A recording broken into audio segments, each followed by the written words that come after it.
और उन 3 वृक्षों में आज जिस वृक्ष की पूजन आप लोगों ने करी है वो कौन सा वृक्ष है? आंवला नोमी का वृक्ष, आंवले का वृक्ष,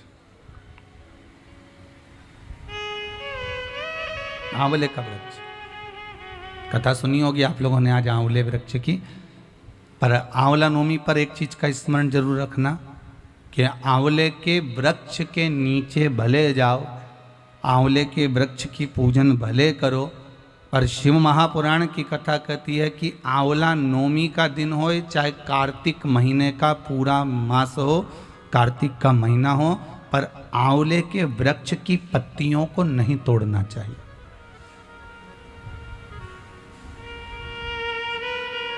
कई लोग बहुत गलती करते हैं, आंवले के पूजन करने जाते हैं ना, तो वो सोचते हैं कि अब आंवले के पेड़ के नीचे भोजन करने का बड़ा महत्व है कि आंवला नवमी के दिन भोजन करना चाहिए। तो कई माताएं इतनी चतुर होती है ना, आंवले की पत्ती तोड़ के ले आती, सिर पे रख के भोजन कर लेती। कर रहे थे क्या?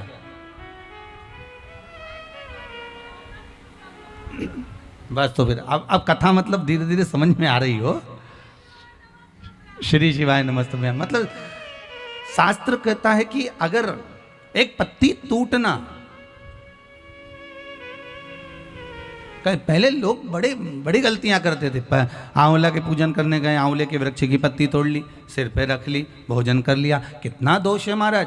यहां तक शिव महापुराण की कथा कहती है, विष्णु पुराण, अग्नि पुराण, पद्म पुराण कहती है, गर्ग संहिता में यहां तक वर्णन करा गया है, स्कंद पुराण में भी कहा गया है कि आंवले के वृक्ष की जिस दिन पूजन करें, आंवला अगर ऊपर से नीचे गिर जाए, आपको प्राप्त हो जाए, तो भले उसका सेवन करो, भले उसको रख लो, पर आप आंवले नवमी के दिन आंवले को भी नहीं तोड़ना चाहिए। आंवला नवमी के दिन आंवले को भी नहीं तोड़ना चाहिए।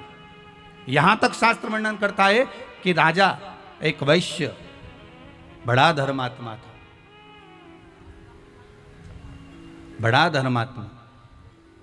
आप लोगों ने आज कथा सुनी होगी, कितना धर्मात्मा राजा। बस उसका एक नियम था, वो प्रतिदिन एक सोने के आंवले का दान देता था।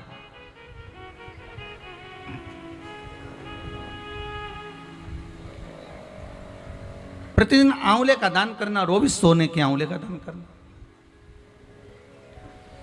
उसके बहू बेटा को लगा, उसके बहू बेटा को प्राप्त हुआ कि अगर ये पिताजी इसी तरह से 1.25 मन सोना आंवला बनाकर लुटाते रहेंगे तो हमारे पास तो एक दिन ऐसा स्थिति आ जाएगी कि हमको भीख मांगना पड़ेगा, हमको भीख मांगना पड़ेगा।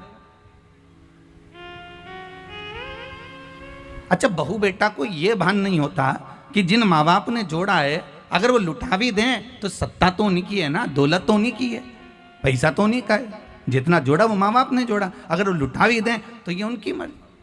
पर बहुत कम माता पिता ऐसे होते हैं जो अपने ऊपर सही मायने में खर्च करते हो। बहुत ध्यान देना महाराज।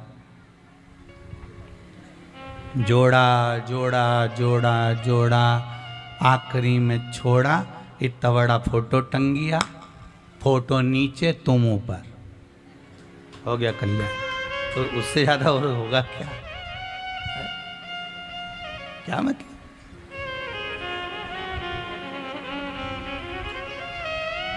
और फोटो पे भी प्लास्टिक के फूल की माला, ओरिजिनल भी कोई नहीं चढ़ाता, 10 रुपए की एक आती है। कौन चढ़ाएगा 10 रुपए की एक माला?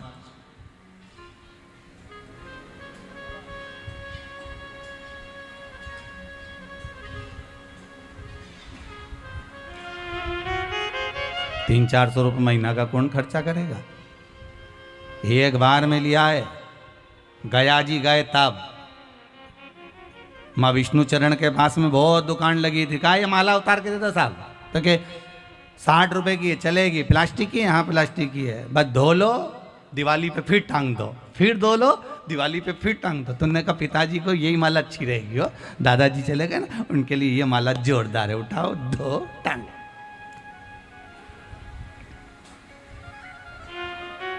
हंसोमती एक एक माला अपने को भी टंगने वाली है, आज नहीं तो कल टंगेगी तो सही माला किस कि आंवला नवमी के दिन आंवले के पेड़ के नीचे घी का दिया लगाकर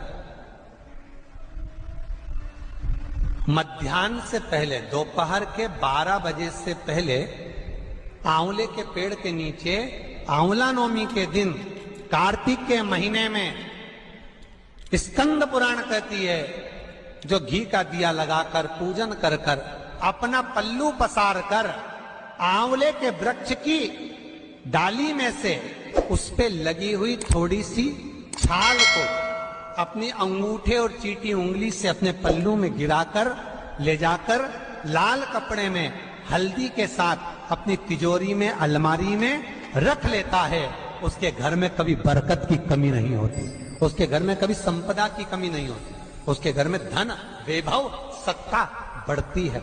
आंवला नवमी के दिन कि शंकर भगवान भूत भावन भूतेश्वर जब भगवान आंवला नवमी के दिन श्री हरि नारायण आंवले के वृक्ष की पत्तियों पर शयन करेंगे और भगवान शंकर उनका अनुमोदन करेंगे, तब श्री हनुमान जी महाराज उनसे विनती करने के लिए पधारते हैं। 33 कौटि देवता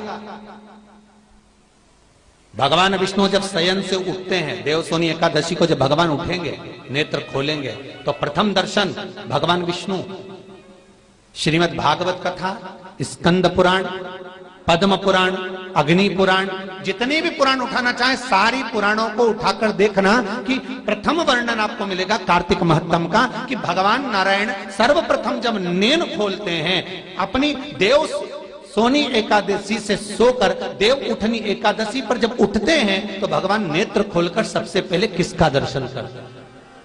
किसका दर्शन? स्कंद पुराण कहती है, विष्णु पुराण कहती है कि भगवान नारायण जब नेत्र खोलते हैं तो खुद की अर्धांगिनी लक्ष्मी भी नहीं, महाराज ब्रह्मा आदिक देवता सब खड़े, पर भगवान नेत्र नहीं खोलते। कब तक? जब भगवान शंकर अपने ही मुख से भगवान श्री हरि का गुणगान नहीं गाते, डमरू का नाद नहीं करते। श्री शिवाय नमस्तुभ्यं। स्वागत है आप सभी का आपके अपने चैनल में। तो आंवला नवमी 2 दिन थी, कल भी थी और आज भी है। कल सुबह 9 बजे से लगी थी आंवला नवमी, यानी कि 29 तारीख को, 29 नवंबर को, और आज है 30 नवंबर। तो आज आंवला नवमी को हम उदया तिथि के हिसाब से आज मानेंगे। आंवला नवमी के दिन जो उपाय करना है आपको 12 बजे के पहले करना है, या तो आप बाद में भी कर सकते हैं यदि 12 बजे के पहले नहीं कर पाते हैं किसी कारणवश।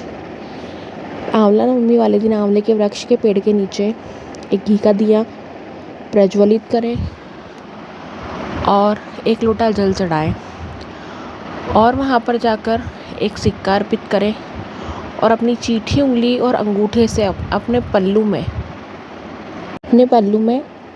आंवले की छाल को गिरा लें। पर याद रखें उस दिन क्या गलती नहीं करनी है, हमें आंवले के वृक्ष से उसकी पत्ती को नहीं तोड़ना है, ना ही आंवला तोड़ना है। कुछ महिलाएं ये गलती कर देती हैं कि उस दिन आंवले की पत्ती अपने घर पे ले आती है या सर पर रख कर वहाँ पे भोजन करने बैठ जाती हैं, ये आंवला तोड़ लाती हैं। तो आपको ऐसा कुछ भी नहीं करना है। आपको अपनी चीठी उंगली और अंगूठे की सहायता से अपने पल्ले में आंवले के जो वृक्ष होता है, तना होता है, उससे उसकी छाल लेनी है, अपनी झोली में गिरानी है, वहाँ पे प्रार्थना करनी है, मनोकामना करनी धन संपदा के लिए, और उसको अपने घर लेके आ जाना है। घर लाने के बाद उसको एक लाल वस्त्र में रखना है, आंवले की छाल को जो आप लेकर आए हैं आंवला नवमी वाले दिन, उसके अंदर हल्दी रखना है और उसको बांध करके अपनी तिजोरी की, या आप पैसे जो भी रखते हैं जहाँ पर, या अपने व्यापार की जगह पर उसको रखना है अपनी मनोकामना बोलते हुए। तो कभी आपको धन संपदा की कमी नहीं होगी। यह उपाय आप ज़रूर करें। और आंवला नवमी के दिन प्रदोष काल में भी एक दीपक आप घी का आंवला के वृक्ष के नीचे ज़रूर प्रज्वलित करें। वीडियो अच्छी लगी तो उसको लाइक कीजिए, चैनल को सब्सक्राइब कीजिए। कमेंट बॉक्स में हर हर महादेव या श्री शिवाय नमस्तुभ्यं लिखना बिल्कुल ना भूलें। गुरुजी का कहना है कि पंचाक्षर षडाक्षर मंत्र लिखने, बोलने, स्मरण मात्र से हमें 1000 अश्वमेध यज्ञों के फल की प्राप्ति होती है। हमारे पाप कम होते हैं और कष्ट भी दूर होते हैं।